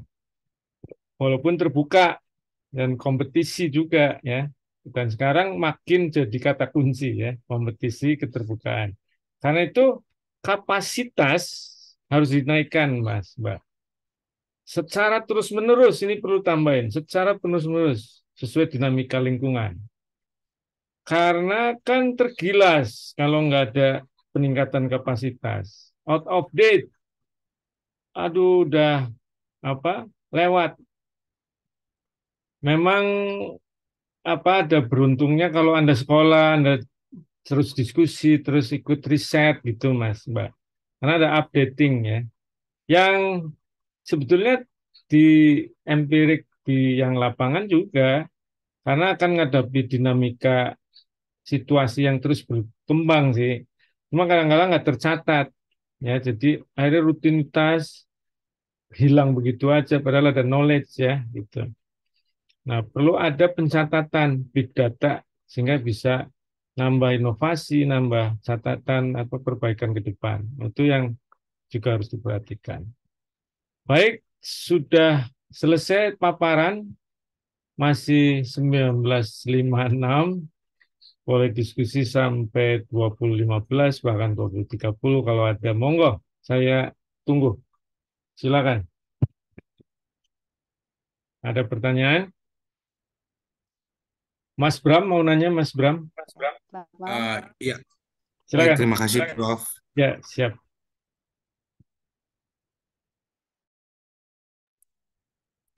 Begini Prof, di situ kan ada salah satu sistem administrasi publik itu dipengaruhi oleh letak geografis ya, kalau nggak salah salah satu faktornya. Nah, ini kan kita ada wacana untuk ibu kota akan pindah ke Pulau Kalimantan. Apakah dengan berubahnya letak geografis ini, sistem administrasi publik di pemerintahan yang baru pun dipengaruhi oleh perpindahan letak ibu kota? Kurang lebih demikian, Prof. Iya, dalam perencanaannya saja sudah ngitung perubahan itu memang, Mas. Jadi yang waktu dicita-citakan sejak Soekarno aja, geografi itu yang muncul awal adalah center Indonesia di eh, Kalimantan, sehingga diharapkan bisa ada penyeimbangan. Itu dari sisi geografi. Geopolitiknya juga menentukan hubungan ke luar negeri gitu.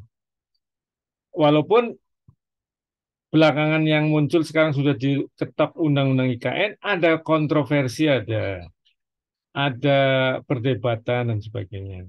Cuma bangsa Indonesia sudah mutus dari undang-undang. Kalau saya pribadi itu bentuk pemerintahannya yang saya kritik karena Undang-Undang Dasar era sekarang enggak sesuai dengan isi undang-undang IKN. Jadi sentralistik bakal tidak melibatkan masyarakat setempat. Gitu. Itu yang saya kritik. Nah, kalau efek nanti tidak ada soal itu, sebetulnya ya nanti berpengaruh pada penyeimbangan, karena di tengah persis, sender, proses-proses layanan publik yang semula Jakarta terus digeser ke Kalimantan akan ada adaptasi yang besar. Apakah itu implikasi negatif? Mungkin awal bisa jadi muncul yang pemborosan dan sebagainya. Tapi kalau di manage dengan kekuatan yang luar biasa ya jalan juga. Hanya ada faktor yang menentukan kesuksesan yang harus dibaca sama pemerintah dan bangsa Indonesia kalau sudah mutus itu. Kalau tidak jadi, bangsa Indonesia juga cepat melupakan, Mas. Buktinya jonggol, lupa begitu aja. Mangkraknya proyek apa, lupa begitu aja. Padahal udah keluar 2 triliun, 3 triliun, 2 triliunan gitu. Lupa aja. Dan sudah selesai. Kalau nggak jadi, ya, kalau nggak jadi. Masih ada kemungkinan nggak jadi, wawaw alam bisawab, walaupun sudah undang-undang ya. Karena ada faktor politik 2024 nih, ya gitu loh. Eh, bisa terus. Kalau proporsinya sih nampak akan terus ya. Dan Anda yang ASN akan boyongan ke sana. Nah, sangat Mas. Jadi beda antara Anda punya rumah, kamarnya Anda yang tuan rumah di atas, rumahnya lantai 2 lantai, Anda bikin kamar, padahal Anda tuan rumahnya di atas, anak-anak di bawah. Beda dengan orang yang kamar tuan rumahnya di bawah, anak-anak di atas. Beda sekali. Ya, ini negara juga beda ketika dekat di ujung Aceh, ibu kotanya misalnya ditempatin di sana, dengan mendekatkan di Papua, apalagi ini yang di tengah. Hitungan apapun akan berbeda. Jadi memang ada faktor geografis ya, apalagi topografi nanti menentukan. Gitu. Oke Mas Bram, Terima kasih Prof. Paham Prof. sami-sami. Yang lain monggo, ada? Sudah Baik. jawabkan. Ya. Pak dan Damai, Pak. Damai, Ya, Damai, siap, ya. siap. Oke, Ya, monggo. terima kasih, Prof. Dari slide-slide tadi, Prof, yang saya tangkap ya, ketika kita belajar ilmu administrasi publik, administrasi artinya administer mengelola, Prof ya, berarti mengelola negara untuk kehidupan atau untuk tujuan bersama orang-orang yang hidup dalam suatu negara gitu. Nah, termasuk bagaimana faktor-faktor tadi yang internal eksternal itu mempengaruhi pengelolaan administrasi publik ini. Nah, saya pernah baca artikel, Prof. Jadi 10 orang kaya di Indonesia itu menguasai kekayaan masyarakat 75% di Indonesia ini. Artinya kan ini secara ekonomi mereka lah di sana posisinya, Prof ya. Nah, apakah teori-teori yang tadi yang dijelaskan itu hanya menjelaskan hubungan contohnya ekologi ekonomi ini yang 10 orang ini yang terkaya dengan kita atau ekologi sosial gitu dan tidak membahas apakah ada tools untuk memeratakan sumber daya untuk mencapai tujuan bersama dalam administrasi publik, kembali ke definisi awal seperti itu sih Prof yang ingin saya tanyakan. Ya, jadi kondisi pemerataan pembangunan, pemerataan ekonomi, atau secara luas sistem perekonomian menentukan public policy dan public administration di sebuah negara. Diakui Rick di Amerika jadi yang pokok ya sistem perekonomian. Sangat Mas, kalau kondisinya kayak Indonesia ada ketimpangan besar, harus ada yang apa berjuang itu, harus ada yang mengusung menjadi agenda publik, agenda setting dalam public policy supaya public administration bekerja memeratakan. Nah, itu persoalannya eh, kompetisi dengan oligarki ekonomi itu mereka pun berjuang terus supaya langgeng memegang keenakan status quo porsi kue ekonomi yang besar, dia upayakan supaya nggak berubah. Maka yang 70% menguasai 30 itu harus berjuang, harus harus mempengaruhi proses pengambilan keputusan supaya ada pemerataan yang real dilakukan oleh pemerintah. Gitu. Nah, ini yang eh, kadangkala kemudian lewat. Apa instrumen-instrumennya pembangunan ekonomi yang harus supaya inklusif? Pak Jokowi sih di 2045 yang disusun Bappenas inginnya inklusif disebut. Programnya nanti ada pemerataan pembangunan gitu. Termasuk aset tanah kan diupayakan besar. Nah, ini yang harus dikawal. Lalu apa saja yang diperlukan selain apa dibukanya kesempatan kerja seluasnya, lalu kesempatan berusaha bahkan untuk masyarakat kita, sehingga yang 30% menguasai 70 itu harus semakin bisa terbuka tuh ya, memang di mana-mana terjadi persaingan Mas, dan kalau orang eh, konflik kayak Karl Marx dan murid-muridnya yang belajar komunisme ini harus konflik. Kalau sekarang kan itu ide secara internasional mulai lemah ya, sehingga ada eh, jalan tengah lah ya, ketemunya itu sosialisme dan juga kapitalisme sudah mulai nggak jadi yang momok untuk di pertentangkan secara diametral gitu ya. Jadi pada saat ngomongin itu di negaranya itu konkret ada perjuangan membuat satu kebijakan yang memang bisa pro orang miskin, bisa membuka luas, yang istilahnya sekarang di planning 2045 itu inklusif, pemerataan pembangunan secara inklusif, perekonomian yang inklusif gitu ya. Ya mudah-mudahan bisa diwujudkan itu karena sudah dicanangkan di 2045 Mas. Pembangunan ekonomi pembangunan Indonesia 2045, Indonesia Emas. Itu sudah dicanangkan tuh, siapapun presidennya harusnya bisa mewujudkan itu karena pilar 4-nya itu sudah dirumuskan Bappenas. Perubahan siapapun menurut saya akan sayang kalau nggak make itu ya. Udah 2045. Ya soal pindah ibu kota kayaknya masih bisa hilang, kemungkinannya bisa hilang, tapi 2045 kalau hilang kan aneh, rencana jangka panjang. Dan di situ saya baca ada perekonomian inklusif. Saya setuju kalau soal 70-30 ini dibiarin, jangan. Karena akan bisa makin menganga itu indeks gini kita. Ya, jadi harus diratakan dengan baik. Dan itu harus ada tekanan terhadap pemerintah supaya kebijakannya sudah dibuat, programnya harus diwujudkan gitu loh Mas. Saya kira itu ya, Pak Dame. Oke, silakan Ya. ada lagi. Siapa yang mau nanya kembali?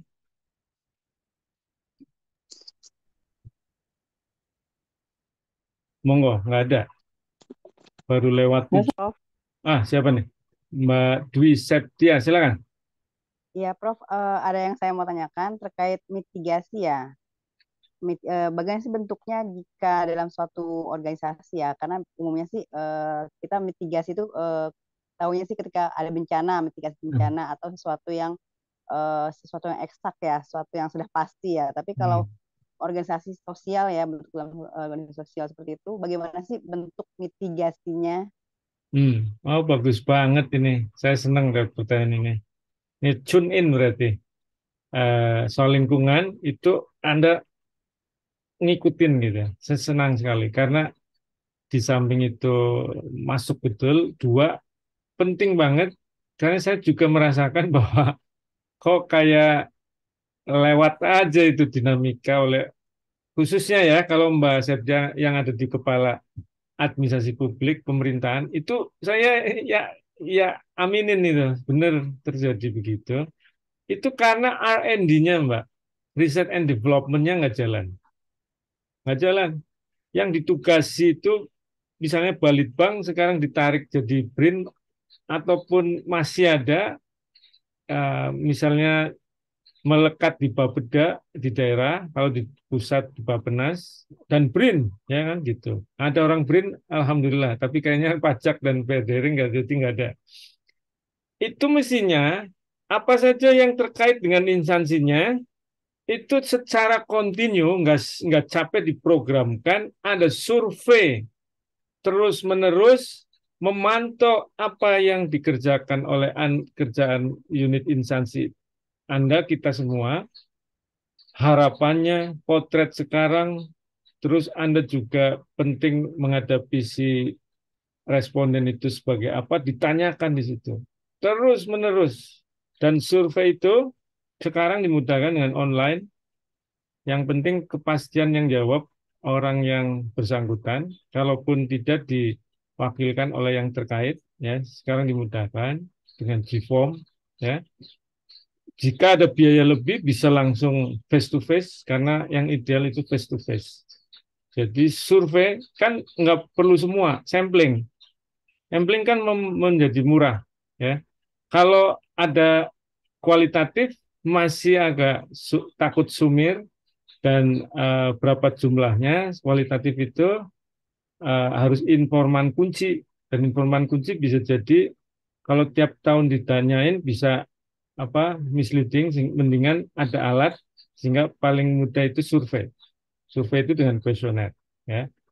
R&D-nya harus jalan Mbak. Nah dari situ terus bukan sekedar survei, itu ada big data yang Anda ngelayanin apa, produknya apa, itu yang terkait dengan produk tersebut, perkembangannya seperti apa, itu direkam dengan baik setiap tahun, disambungkan dengan survei itu, pasti akan membuat kita mudah dalam memitigasi resiko, ya, ya gitu loh. Apalagi internal dan eksternal, internalnya juga ditanya, ya pegawai kita, staf-staf kita atau yang terkait di dalam itu juga jangan luput. Jadi potret mitigasi apapun ya bisa dibaca dari kita ngikuti perkembangan itu. Jadi jalanin R&D, Research and Development. Jadi kalau jadi pimpinan itu harus, karena telinga Anda kan dari mana? Kalau nggak ngandelin itu bisa ABS yang di sekeliling Anda jadi pimpinan, ABS semua, baik-baik semua terus. Baik Pak, siapa? Oke, beres kok, tenang aja bos. Bos, jalan aja bos. Gitu. Nah, kalau Anda bikinin sistem, ini harus dipantau, ditongkrongin yang dia jalannya adalah sesuai dengan kerjanya sistem itu. Jangan sampai direkayasa. Ya. Harus Anda cek gitu R&D-nya itu. R&D Balitbang zaman sebelum BRIN menjadi direstrukturisasi itu diingatnya oleh orang jadi jargon. Litbang sulit berkembang. Litbang itu buangan orang yang mau pensiun. Itu di publik itu buangan dan bakal sulit dia naik karirnya. Padahal itu orang-orang hebat ya yang jadi telinga dan mata pemimpin untuk ngambil keputusan gitu. Itu jadi pemimpin-pemimpin itu kadang-kala gara-gara dia berkarirnya dari bawah, saya tahu semua gitu. Padahal eranya dia sudah lewat, mungkin sudah berubah ya. Ya, yang pasti udah berubah jalannya waktu, ya. Nah, itulah jadi R&D itu mesti dihidupkan dengan baik dan enggak ber, enggak enggak ada perubahan tuh sampai hari ini, Mas, Mbak. Jadi wajar kalau reaktif atau nunggu ternyata begitu ada masalah baru, kita perlu ini itu. Setelah ada masalah gitu. Kalau itu kebaca kan, oh ini bakal muncul nih, kita harus siap-siap nih masalah. Kalau dipantau terus, Mbak, ini satu ketika kita harus siap nih ada data ini nih, gitu loh. Ya memang sih kemampuan bacanya juga harus dilatih juga, ya. Jadi data ini apa interpretasinya itu juga sesuatu lagi setelah ada data. Ini data pun nggak ada, susah, Mbak. Oke, itu Mbak Dwi Septia. Berarti kalau seperti itu, apakah dengan survei dan data tersebut itu nanti akan dikembangkan jadi SOP, jadi untuk mitigasi jika nggak sesuai jalurnya atau bagaimana ya Pak? Iya, boleh jadi sistem. Sistem kalau bisa ada rutin, mungkin kalau bulanan agak terlalu dekat dan belum ya. Ini kan mau memulai Anda bikin triwulanan atau catur bulanan deh. Catur bulan lah pertama. Catur bulan jadi 1 tahun 3 kali. Ya, jadi nanti ada tren. Ada tren. Nah, ini bisa dibaca per data seperti apa substansinya. Yang ditanya apa aja gitu.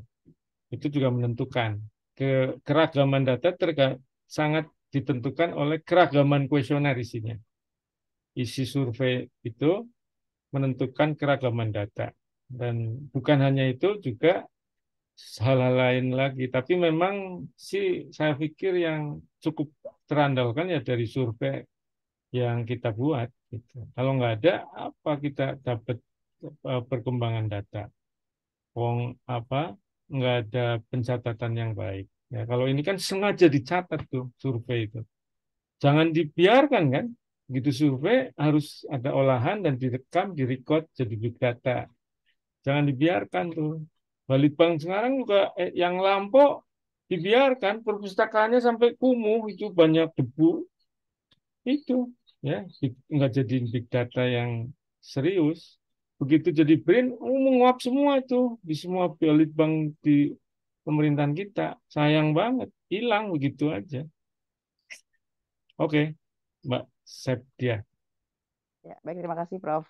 Baik, ternyata mengalir 20.15, tinggal 15 menit.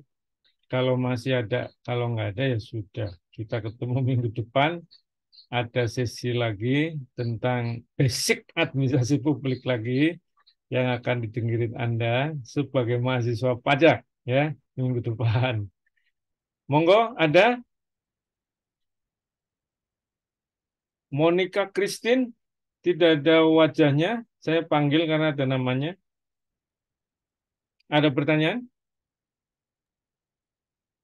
Prof, izin bertanya, Prof. Oh, ini ada yang izin bertanya. Monica enggak kan? Romi Sukma Bangsa, silakan. Um, um, ini maaf pertanyaannya kalau misalnya remes sekali. Saya sejujurnya masih agak mungkin apa ya belum begitu punya gambaran atau bayangan Prof. Kira-kira kalau selama ini Profesor mengajar, ada melihat penelitian-penelitian yang dilakukan oleh mahasiswa di UI. Kira-kira contoh-contoh penelitian sebelumnya yang selama ini telah dilakukan nih, yang menggunakan teori ini gitu, Eh, teori yang berhubungan dengan lingkungan administrasi itu kayak gimana sih, Prof? Mungkin bisa dipaparkan beberapa contoh biar saya lebih luas gitu, wawasannya oh kayak gini bisa dipakai untuk meneliti ini gitu. Karena saya kurang tahu nih gimana ya kira-kira menerapkannya gitu untuk melakukan penelitian gitu untuk teori-teori ini. Ya, memang kelas saya ini, materi ini tentu juga nggak langsung saya cek data tesis, disertasi, skripsi ya. Em, Asumsinya Anda bisa cek sendiri, satu, dua, bisa saya kemukakan secara verbal. Tadi sudah salah satunya. Kalau Anda nanya mengapa atau faktor-faktor apa yang mempengaruhi, itu sudah berpikir ekologis, sudah. Maka begitu contohnya kata pertanyaan seperti itu, Anda bisa langsung ke perpustakaan Dia Pasca Salem PGT, itu banyak banget. Apalagi anak publik. Saya anak pajak sih mungkin yang dibimbing Prof. Haula. Tadi saya sudah sebut, karena beliau ngomongin klasternya adalah politik perpajakan, ya, politik perpajakan. Jadi asumsi saya mendengar klaster berjudul politik perpajakan, maka politik itu menentukan sekali pajak, sehingga beliau akan arahkan mahasiswa untuk menggali elemen pajak atau aspek pajak yang mampu mempengaruhi perpajakan Indonesia. Dia akan tanya itu sebagai bagaimana faktor politik, mengapa faktor politik gitu. Ya, asumsi saya. Setelah ada klaster, beliau memimpin klaster politik perpajakan di dia. Kalau publik, wah, hampir semua bimbingan saya, cek dibimbing siapa nih? Irfan Ridwan Maksum. Saya hampir pastikan bimbingan saya nanya faktor. Ada yang kinerja, faktor. Jadi organisasi dipotret faktor pengaruh organisasinya apa? Ada tuh. Tapi mungkin yang lama. Yang belakangan faktor policy. Ya, faktor. Jadi contoh yang sekarang baru lulus itu faktor apa yang mempengaruhi sistem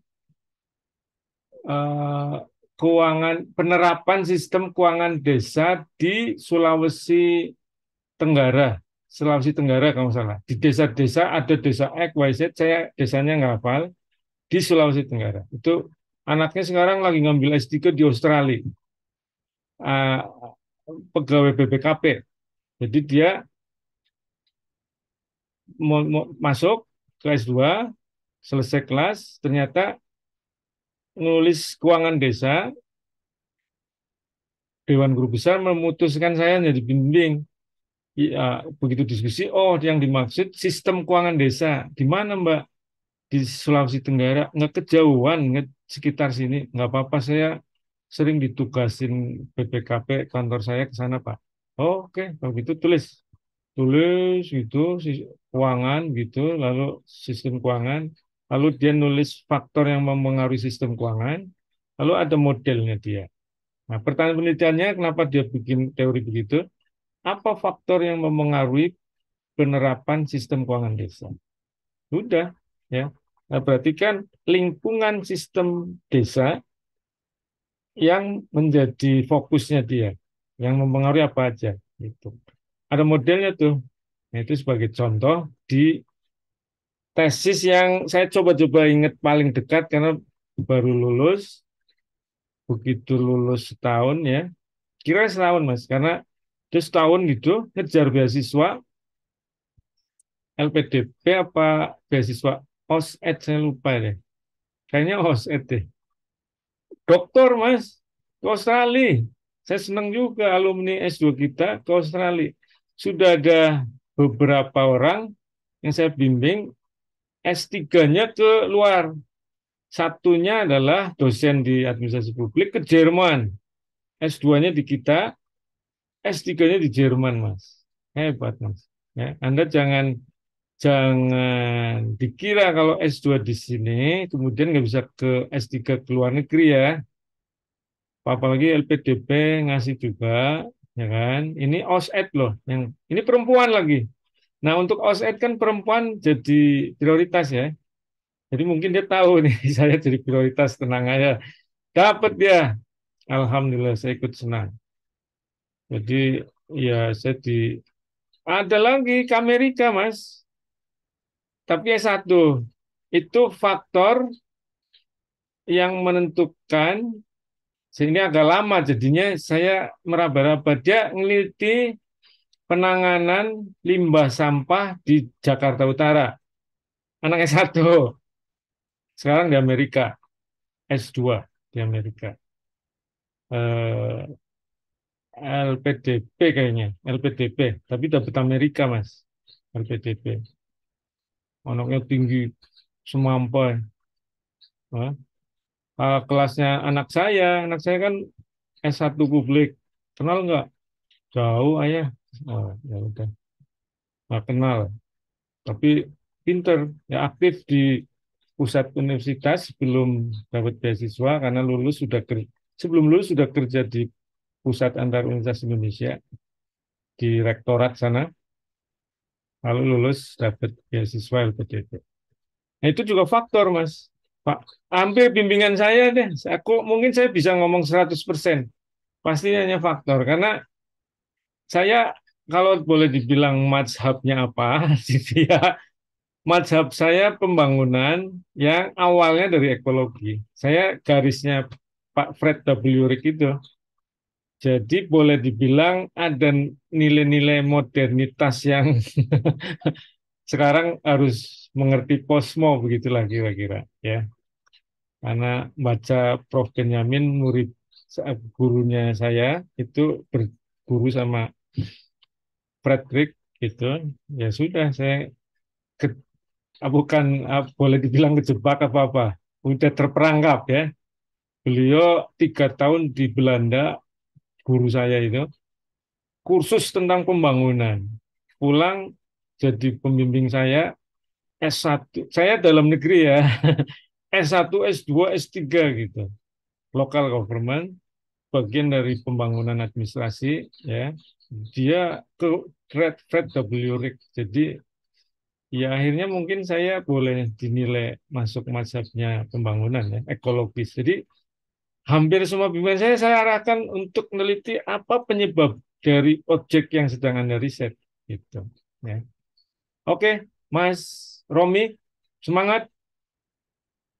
Pokoknya Anda kalau berpikir cerdas, berpikir kritis, objek studi Anda tanya, kok begini sih? Mengapa harus seperti itu? Gitu. Itu Anda akan meneliti di belakang itu teorinya apakah ada yang sudah ngupas penyebab itu. Udah Anda dapat. Oke? Ya, terima kasih, Prof. Ya, sama-sama. 25, 5 menit lagi. Kalau ada ya 5 menit cukup saya jawab. Kalau nggak ada, saya tutup. Ada? Nggak ada ya? Baik. Oke, semangat. Sampai malam masih semangat kecuali yang gambarnya nggak ada. Baik, sekali lagi saya sudahi. Terima kasih. Sampai jumpa minggu depan. Belum saya kasih tugas ya. Masih saya cari-cari. Mungkin tugasnya hanya sekali atau maksimum 2 kali aja. Kelompok sekali lagi. Ya, nanti untuk nambahin UTS. Saya belum ngasih tugas. Alhamdulillah masih santai. Oke, Assalamualaikum warahmatullahi wabarakatuh. Waalaikumsalam warahmatullahi wabarakatuh. Terima kasih Prof. Irfan. Terima kasih, Prof. Oke.